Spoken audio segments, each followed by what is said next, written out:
What's going on, guys? It's your boy Big Hero Chris back at you with another one. If you're new to the channel, go ahead and subscribe, give me a thumbs up, ring the notification bell, hit me up on Twitter, and get some comments in the comment section because that's what heroes do. You already know the vibes. And before I get into the video, I just want to say something that right now I'm on the road to 1,000 subscribers. Like, I'm at over 700 subscribers. So I want to say thank you guys so much for the support, for the showing love, checking out my videos and all that. And I've decided to challenge myself a little bit more. And by challenge myself, I mean be more consistent with content, putting out more videos, doing a little bit more, just to, you know, push that goal of 1,000 subscribers by the end of the year. So I'm gonna try my best to be as consistent as I can, putting out more content, reviews, reactions, predictions, whatever the case may be. I'm trying to do better. With that being said, we have the NXT Heatwave predictions video. NXT Heatwave is this Tuesday, and there's 5 matches on the card. The card looks pretty decent. Like, it could be some fire. Like, there's one match or actually 2 matches in particular I'm really looking forward to. But of course, as always, you guys leave your predictions in the comment section. Let me know what your thoughts are. Are you watching it? Do you watch NXT? Are you looking forward to Heatwave? Let me know your predictions in the video. Let me know your predictions in the comment section below. So, speaking of predictions, let's go ahead and kick this thing off with Roxanne Perez taking on Cora Jade. I'm actually gonna pick Cora Jade. At first I was gonna go with Roxanne Perez, you know, because Roxanne Perez was the one done wrong by Cora Jade. Cora Jade turned her back on her. But the more I think about it, I'm thinking that Cora Jade might pick up the win. And I'm thinking there might be some shenanigans that take place. Maybe some outside interference. Maybe she cheats somehow. Some way Cora Jade's gonna win. I think this feud's gonna go on a little bit further. And I think Roxanne Perez is eventually gonna get the win. But I don't think it's gonna be a heat wave. Maybe if they have like a takeover or whatever they're calling the major shows for NXT now. Maybe then. But as for Heatwave, I think Cora Jade is going to pick up the dub. The next match I want to talk about is probably one of the matches I'm looking forward to the most. And this has probably been one of my favorite feuds going on in all of wrestling right now. And that's between Santos Escobar and Tony D'Angelo. Now, I know a lot of people aren't really feeling this. I don't know, they don't really feel the storyline between Tony and Santos. I love it. I love the whole fake mob, family, mafia thing they got going on.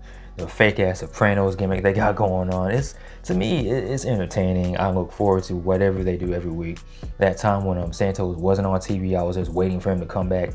And even the little vignettes they do, the little sit down parlays that they have going on, I love it. I love the campiness. I love how corny it is. I love how cheesy it is.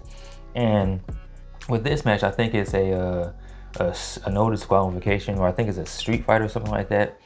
And the stipulation being, if Santos Escobar wins, him and Legado del Fantasma don't have to work for Tony D'Angelo anymore.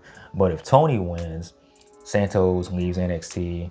And my prediction for this is, I feel like Tony D'Angelo is going to win. And I've been throwing this out to a couple people on YouTube and on Twitter just to see what their thoughts were. And my prediction is that Tony is going to win.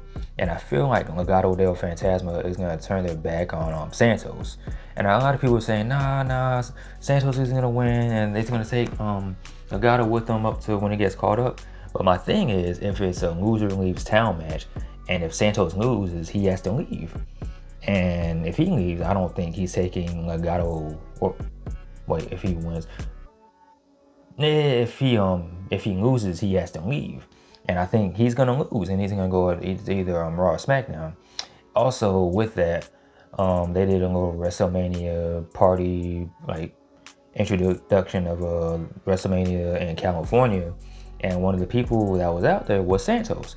So, with that being said, I'm feeling like Santos is gonna win, and like I said, Legado del Fantasma is gonna turn their back on Santos and join him with Tony D'Angelo.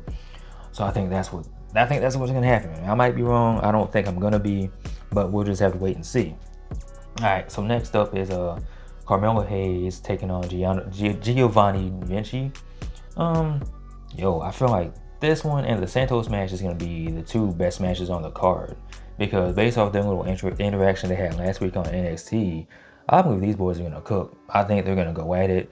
This is going to be a banger match. Of course, Carmelo Hayes is going to win. He's going to beat Giovanni Da Vinci. I keep calling him Da Vinci. It's Giovanni Vinci, and I don't think he's going to lose the North American title just yet. I think the person he's going to lose the title to is Nathan Frazier. I feel like they're setting up Nathan Frazier to be the next guy in line to be the North American champion. I feel like further down the line, I think he's going to be the one that beats Carmelo. And whether Carmelo gets called up or he fights for the NXT championship, I think they can't go wrong either way. I feel like I do want to see Carmelo win the NXT championship at least once before he gets called up to the main roster. But then again, you never know with how Triple H is moving, and then there's talks about a draft coming up soon. So you never know. But I think Carmelo takes the dub in this instance. All right. So now we have the NXT Women's Championship match. Mandy Rose taking on Zoey Stark. I'm gonna be honest, I'm not really too excited about this match. I know Zoey Stark with Nikita Lyons is supposed to be competing in the women's tag team title championship tournament thing this Thursday, and not Thursday, but this Friday on SmackDown. As far as her winning the NXT Women's Championship, I don't think so. I don't think that's happening. I think Mandy Rose is gonna win. I think the match should be fine, but I don't see Zoey Stark taking the win on this occasion. I really don't see it. Zoey Stark will probably get called up to the main roster, and that'll be that. The person I really do see taking the title off of Mandy Rose, I was kind of torn between Nikita Lyons, because NXT is really seems like they're really behind her as far as building her up as possibly being the champion. Either her or Roxanne Perez. I possibly see Roxanne Perez being the person that eventually beats Mandy Rose for the NXT Championship, but not Zoey Stark. Not really feeling that. And speaking of not really feeling it, we got the main event for the NXT Championship, and that's Bron Breakker defending his title against Jade, McDonagh, formerly known as Jordan Devlin. And yeah, man, this ain't really been it. I feel like this feud and the feud Bron Breakker had with Joe Gacy, yeah, I haven't really been feeling that. I like Bron Breakker as a person. I like him as a champion. I feel like that's another guy that the WWE, the company is really behind. Like, they're really getting ready to push him to be like the next big guy, or the next chosen one, or whatever you want to call him. But as far as this feud's gone, like, Bron Breakker got done feuding with Cameron Grimes, and then JD McDonagh and his square head popped up out of nowhere and attacked Bron Breakker or whatever. And I haven't really been feeling this feud. I haven't really been feeling JD McDonagh looking like SpongeBob's cousin Stanley. I don't know if you guys watch SpongeBob, but SpongeBob had his cousin Stanley, and he had a square ass head, and it was just like JD McDonagh. Like, it was like evil Finn Balor. But I mean, the dude was a talented wrestler. I just don't really care for him as a wrestler. Right? He really doesn't do anything for me. Should be an alright match. I think Bron should win. Hopefully he wins, because I don't really see JD McDonagh as being NXT champion. Maybe North American champion, possibly. Or maybe getting called up being, I don't know. I don't really see him as being NXT champion.